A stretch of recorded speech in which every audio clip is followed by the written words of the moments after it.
नमस्कार, मी संदीप देसाई. आपण बघतोय मागच्या काही दिवसांपासून दिल्लीमध्ये विद्यार्थ्यांचं आंदोलन सुरू आहे. सोनम वांगचुक उपोषणाला बसलेला आहेत. सीजेपीनं आंदोलन सुरू केलेलं आहे. अभिजित तिपके सुद्धा आंदोलन करतायत. मोठ्या संख्येनं विद्यार्थी दिल्लीमध्ये दाखल झालेले आहेत. या सगळ्यामध्ये आपण जर बघितलं तर सोनम वांगचुक यांच्या आंदोलनाचा उपोषणाचा 25वा दिवस आहे. आक्रमक भूमिका विद्यार्थ्यांनी सोमवारी घेतली. 20 तारखेला मोठ्या संख्येनं विद्यार्थी दिल्लीमध्ये दाखल झाले. धर्मेंद्र प्रधान नीट पेपर लीक प्रकरणामध्ये शिक्षण मंत्री धर्मेंद्र प्रधान यांचा राजीनामा घ्यावा अशा प्रकारची एक मुख्य मागणी या विद्यार्थ्यांची आहे. देशभरातून साधारणतः 18 ते 30 हे सगळे तरुण दिल्लीमध्ये धडकले आणि या सगळ्यामध्ये धर्मेंद्र प्रधान यांचा राजीनामा घेण्याचा विषय बाजूलाच राहिला. 20 तारखेला ज्या पद्धतीनं अमानुष लाठीचार्ज केला दिल्ली पोलिसांनी तिथं जमलेल्या विद्यार्थ्यांना, सीजेपीचे कार्यकर्ते असतील किंवा जे विद्यार्थी असतील या प्रोटेस्टसाठी आलेले होते, या आंदोलनासाठी आलेले होते, त्यांच्यावर अमानुष लाठीचार्ज केला दिल्ली पोलिसांनी. आणि या सगळ्यामध्ये आपण सगळ्यांनी बघितलं, दुःख झालं, आपल्या सगळ्यांना वेदना झाल्या ते व्हिडिओ बघताना. ज्या पद्धतीनं मुलींना मारलं गेलं, ज्या पद्धतीनं तरुणांना मारलं गेलं आणि कुठेतरी लाठीचार्जचे नियम पायदळी तुडवण्यात आल्याचा सुद्धा एक मुद्दा संपूर्ण देशभरामध्ये चर्चेला आला. याचं कारण असं, कारण लाठीचार्ज करत असताना जमावाला पांगवण्यासाठी घटनेनं किंवा कायद्यानं लाठीचार्ज करण्याचा पोलिसांना अधिकार दिलाय, बळाचा वापर करण्याचा अधिकार दिलाय. मात्र ज्या पद्धतीनं तरुणांना, विद्यार्थ्यांना मारलं गेलं, ज्या पद्धतीनं त्यांची डोकी फोडली गेली, हे बघितलं तर कुणाचाही संताप अनावर झाल्याशिवाय राहत नाही. आणि यानंतर काल सोमवारी हा विषय झाला. मंगळवारी राहुल गांधींच्या आंदोलनाला संदर्भात सुद्धा पोलिसांनी, दिल्ली पोलिसांनी अशीच भूमिका घेतली. राहुल गांधींना सुद्धा बळाचा वापर करून त्यांना ताब्यात घेण्यात आलं. या सगळ्यामध्ये लाठीचार्ज जो सोमवारी 20 तारखेला झाला, या लाठीचार्ज संदर्भामध्ये विद्यार्थी ज्या पद्धतीनं लाठीचार्ज झाल्याची सगळी माहिती रडून देत होते, वेदना त्यांना होत होत्या की आपल्याच देशामध्ये लोकशाही आहे का असा सवाल हे विद्यार्थी करत होते. कुणाचं डोकं फोडलंय, कुणाचं मानेला लागलेलं आहे, कुणाच्या पाठीला लागलंय, काही तरुणींचे कपडे फाडण्यात आल्याचा सुद्धा आरोप या ठिकाणी सीजेपी कडून करण्यात आलेला आहे. तर दुसरीकडे आपण बघतोय की जवळपास या आंदोलनामध्ये लाठीचार्जमध्ये 150 विद्यार्थी आंदोलनकर्ते जखमी झाल्याचा अधिकृत आकडा अभिजित तिपके यांच्याकडून देण्यात आलेला आहे आणि या विद्यार्थ्यांवर उपचार सुरू आहेत. मात्र आपल्या देशामध्ये आंदोलन करण्याचा अधिकार आहे की नाही असा सवाल हे विद्यार्थी करतात. आणि ज्या पद्धतीनं पोलिसांनी, दिल्ली पोलिसांनी गुंडांसारखी दिल्ली पोलिसांची वर्तणूक होती अशा प्रकारचा हे आरोप होताना पाहायला मिळतोय. त्यामुळे एक या सगळ्यामध्ये एक महत्वाचा मुद्दा आपल्याला विचार करावा लागेल की खरंच दिल्ली पोलिसांनी जो लाठीचार्ज केलेला आहे, जमावाला पांगवण्यासाठी पोलीस लाठीचार्ज करत असतात, मात्र नियमांचं पालन केलेलं आहे का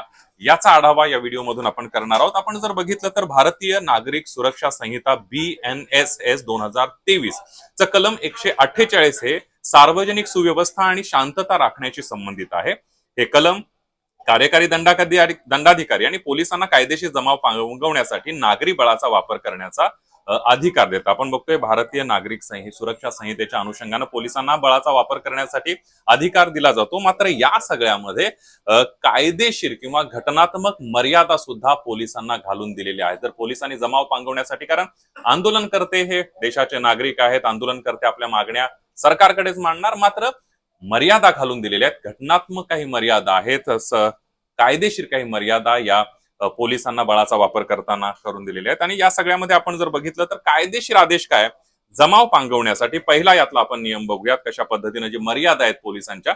जमाव पांगवण्यासाठी वरिष्ठ पोलीस अधिकारी किंवा दंडाधिकारी यांच्या आदेशाशिवाय लाठीचार्ज करता येत नाही. म्हणजे एका तत्सम आणि योग्य अधिकाऱ्याच्या आदेशाशिवाय पोलिसांना लाठीचार्ज करता येत नाही.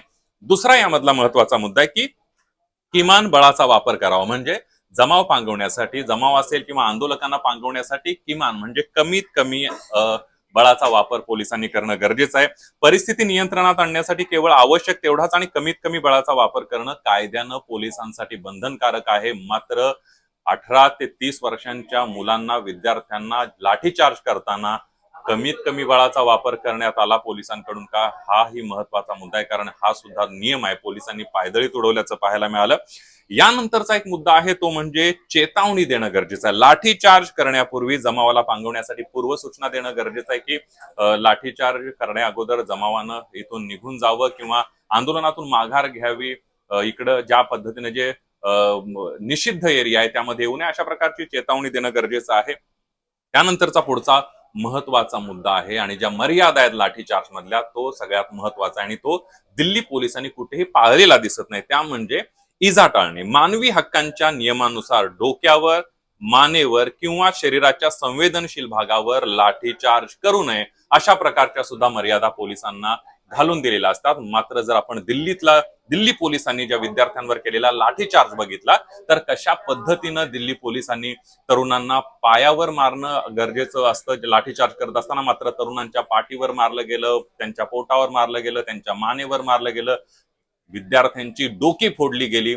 जवळपास 150 विद्यार्थी जखमी झाल्याचं आपल्याला पाहायला मिळालं आणि त्यामुळे हा नियम दिल्ली पोलिसांनी पाळला नाही. दुसरीकडे महिला व बालके, महिला आंदोलकांवर कारवाई करत असताना महिला पोलिसांची उपस्थिती असणं आणि बालकांना इजा न पोहोचवता जमाव पांगवणं आवश्यक असतं. आता महिला ज्या तरुणी या विद्यार्थिनी सहभागी झालेल्या आंदोलनामध्ये पोलिसांनी कशा पद्धतीने त्यांच्याशी वागणूक केलेली आहे, वर्तणूक केलेली आहे दिल्ली पोलिसांनी हे आपण बघितलं. काही तरुणींच्या कानशिलात लगावलेली आहे, काही तरुणींचे कपडे फाडण्यात आल्याचा सुद्धा आरोप करण्यात येतोय. तर काही एक व्हिडिओ जो व्हायरल झालेला आहे त्यामध्ये आपण बघितलं की तरुणी ती पाठमोरी होत असते आणि पाठीमागून जात असताना एका पोलिसांना दांडक्याचा मारा तिच्या पाठीमागे केल्याचं आपल्याला पाहायला मिळतंय. त्यामुळे अशा पद्धतीनं कोणतेही नियम पोलिसांनी पाळले गेलेले नाही. त्यामुळे या सगळ्या नियमांची पायमल्ली दिल्ली पोलिसांकडून या तरुणांवर लाठीचार्ज करत असताना करण्यात आली. आता आंदोलकांसाठी सुद्धा कायदेशीर अधिकार, आपल्याला माहित आहे की राज्यघटनेनं आपल्याला आंदोलन करण्याचा अधिकार दिलेला आहे भारतीय नागरिक म्हणून.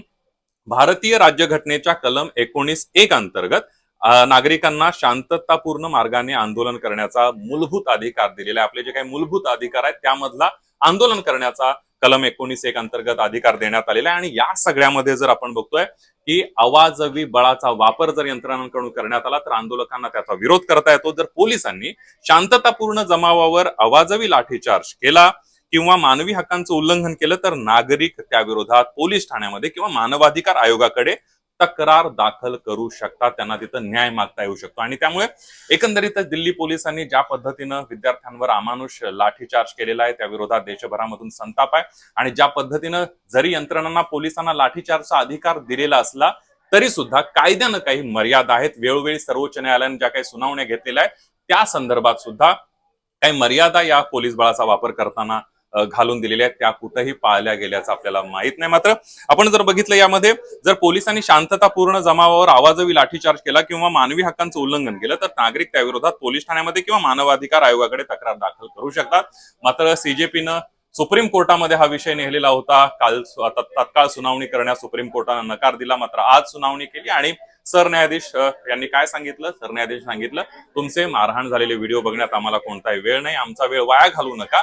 मग या तरुणांनी, देशातल्या तरुणाईनं दात कुणाकडे मागायची हा सगळ्यात महत्वाचा प्रश्न आहे. आणि या मुलांना, या तरुणांना, आंदोलन करणाऱ्या या देशाच्या भविष्याला जर पळून पळून दिल्ली पोलीस मारत असतील, त्यांची डोकी फोडत असतील, त्यांना जखमी करत असतील तर मग दात कुणाकडे मागायचं. न्यायालय असं म्हणत असेल आणि विद्यार्थ्यांना मारहाण होत असेल, विद्यार्थी जखमी होत असेल तर मात्र दात कुणाकडे मागायचे. आणि दिल्ली पोलिसांनी ज्या पद्धतीनं अमानुष लाठीचार्ज केलाय त्यांच्यावर कारवाई कशी केली जाणार, कोण केली जाणार, त्याची जबाबदारी कोण स्वीकारणार हा प्रश्न आता संपूर्ण देशभरातून विचारला जातोय.